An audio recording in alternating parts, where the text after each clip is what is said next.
or may say, okay, if it is 10%, when we'll sample your thing and then we'll find 10% error, then we inflict 10% across all your transactions. We don't know that yet. But the bank is going to be, right on track, monitoring them. But this is the latest. Just before that, there was the one that they implemented, which was called electronic foreign exchange matching. Yes, and that is electronic foreign exchange matching actually moved the rates and started trending down, showing that there's an impact. As soon as that happened, you saw the rates move in 27 December from 1,550, it moved to 30th December, it went down to 1,527. And then as the new ones came, even yesterday, it went down to 1,527. And even today, it went down to 1,505. So what it's saying to you is that people are now beginning to have confidence, because lack of transparency makes people lose confidence in the system. Now there is confidence in the system. It's going to be managed the way they've been using prudential guidelines to manage the operations of the banks on a monthly inspection. And that's actually joint inspection with NDIC. So that is bringing sanity. Now, when you have this, when you enforce this regulatory standard, people will now begin to bring their transactions through you. Otherwise, they will continue to use all other means other than you. So that is the impact of that. But also, this is also necessary because the bank has spent over a year now looking at the $7 billion backlog. Although it had to quickly settle the airlines, because the airlines were becoming so notorious. They had to quickly settle the airlines. But there were huge $7 billion backlogs that they continue to carry out forensic examination on. They had the services of Deloitte management to help them on that, and they seem to be coming close to the conclusion of those.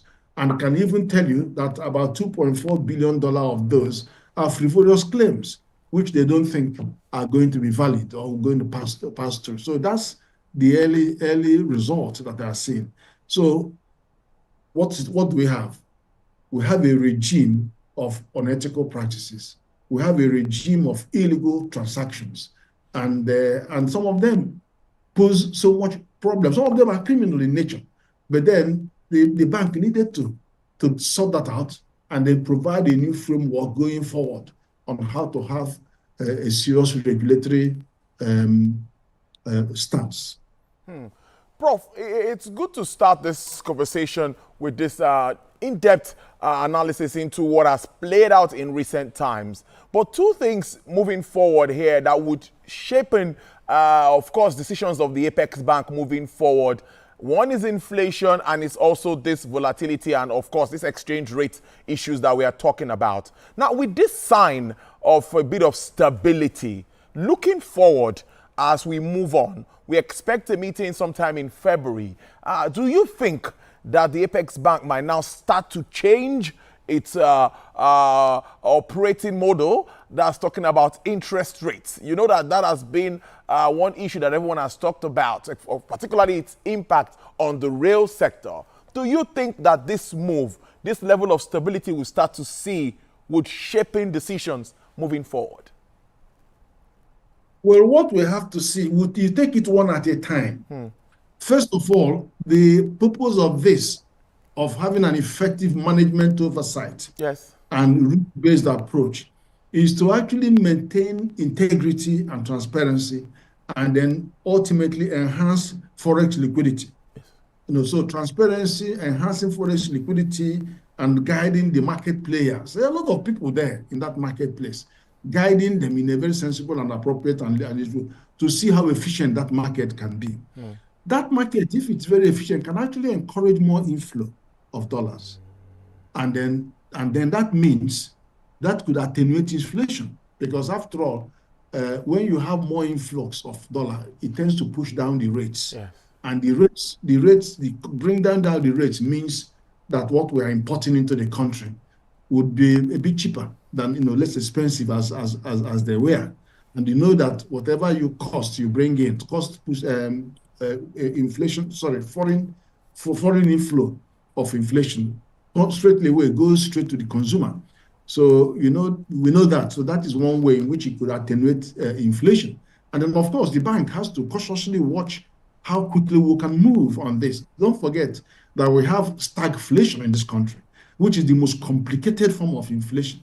So no one parameter can deliver a sustainable drop in inflation rates. Obviously, the MPR and other tools are doing their bit by freezing out the current excess liquidity of Naira in the system, and you can see them vanishing with speed. You can also see the banks recapitalizing, sucking away some of those money. Every 1 Naira you give to a bank now to save for you, 50 kobo of it goes to central bank into the cash reserve ratio instead of 30% before, so that goes away. And then the bank also had its obligated to keep 20 Naira of that, or 20% of that 20% of it as a liquidity ratio. So the bank only has about 30% of that, your 10 pounds or 10 Naira to lend. So whatever the banks have to lend is getting smaller and smaller.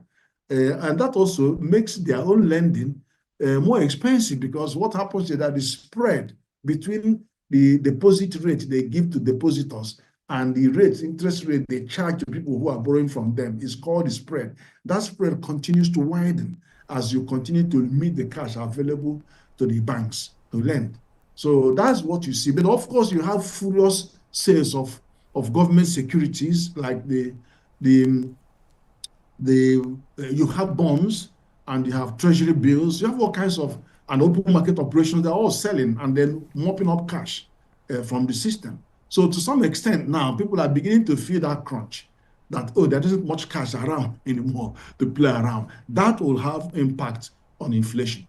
But I think in relation to the last thing we had that showed slowing down on the food inflation, I think much of it not only came from monetary policy, but also came from fiscal. Like Dangote that gave a Christmas hamper to every Nigerian to say, okay, we're going to subsidize the equalization fund to make petrol sold at the same price all over the country.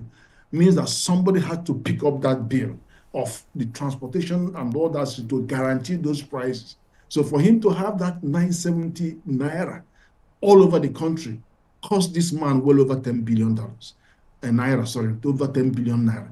So that means that the marginal cost you would have had added to food moving around the country and transporting of people during the Christmas, all of that were removed.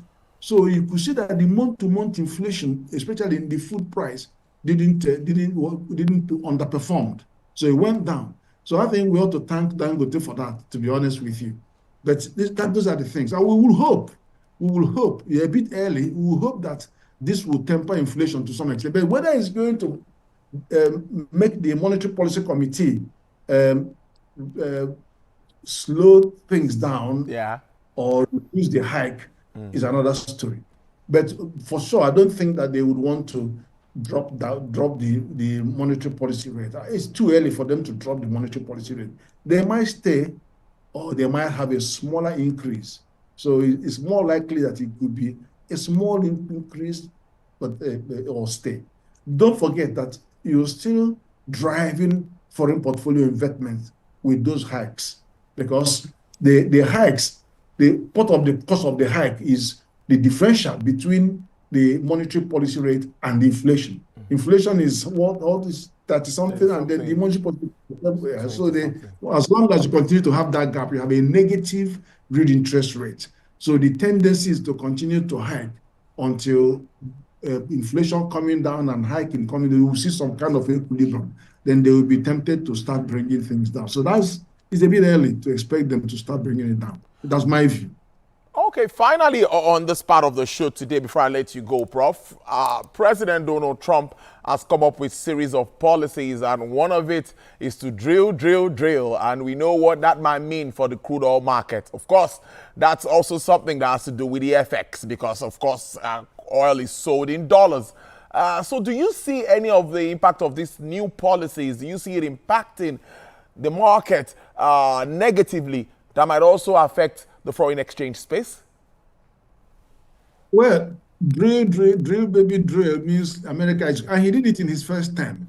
he brought the prices down by increasing supply. Yeah, he did. Now there's going to be more drilling on more sites, so there will be more crude hitting the marketplace. It doesn't even need Saudi Arabia and all that to intervene, OPEC.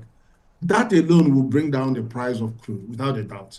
And you will see within the next few weeks the price of crude dropping to around 79, 78, 75. It will be coming down, and it will go down below the benchmark, the projected benchmark rate of $75, which is why I keep saying that it has to come down. That benchmark has to really come down, at least by 5 points. Now, how much will that affect Nigeria? Well, that will lower our revenue, our expected revenue in dollars, but we are already ramping up by 1 billion. We are already committed to 1 million barrel a day extra.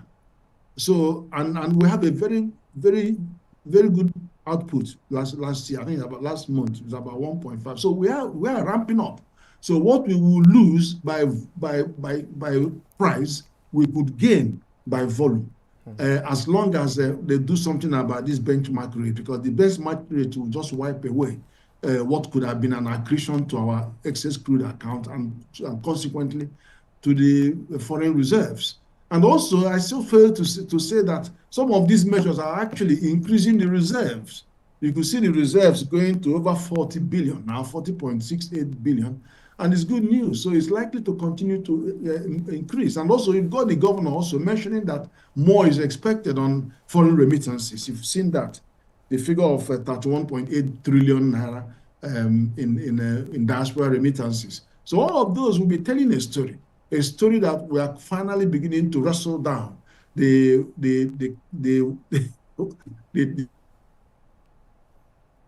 problem with the multiple exchange rates, the fluidity in the system, the corruption reading, and all the lack of transparency and prudence and all of that. So we are coming to terms with those, and more confidence will bring more investments and more money, bring it through the proper channels for you to see. So that's what we are going to see going forward. Is that going to affect Nigeria in other ways? We'll still have imports rising.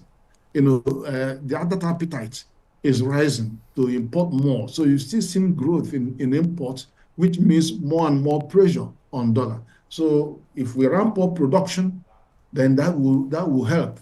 But unfortunately, we don't seem to be ramping up production because credit to the private sector, particularly the manufacturers, is facing a major challenge. So we just have to see how this whole thing plays out. But in terms of Donald Trump, he's going to see the other side of America because he has a worldview of that is antiquated, that is actually an abstraction from reality. He hasn't understood that the American public don't buy made in American goods. The people that buy them are Canada, Mexico, and Brazil, and Europe. And those are the ones he's inflicting tariff. And whatever tariff he inflicts comes back to haunt Americans. Americans are the ones who are going to pay those with higher interest rates. So he's going to see inflation in America come up. And then, of course, inflation will come up because he's going to lower all the taxes for private sector, which is good. But then he has to borrow money to balance the budget. It is the biggest borrower in the world, in over $20 trillion. And if you borrow more, you have to service the debt. And of course, you can go and print more dollars, but both servicing of the debt and printing more dollars will still mean inflation. So we're not going to escape inflation. Inflation is going to hurt. But the prices of petrol at the station will go down in America without a doubt. But the 1.2 million cheap labor being kicked out, yes, the ones remaining will increase their wage. All of them will be going for higher wages, which means that even the products you produce are going to be even more expensive. So costs are going to rise, inflation is going to come, and it's not going to be easy because what you had, you were able to manage China and American trade war. Now it's Nigeria, it's America global trade war. And I want to say one more thing on this. Okay. When he was there, it was 500 billion deficit between America and China. Now the deficit has even worsened to over 1.2 trillion deficit. So we haven't actually achieved much. I must thank you so much, Professor Kenny Faye. Always nice talking to you, development economist. Thank you for your time. Enjoy your weekend. And thank you very much. It's always nice to talk to you. All right, so much. Thank you so much, Prof. Well, still to come on our show, we'll stay with this topic, but now we'll understand the role of the Bureau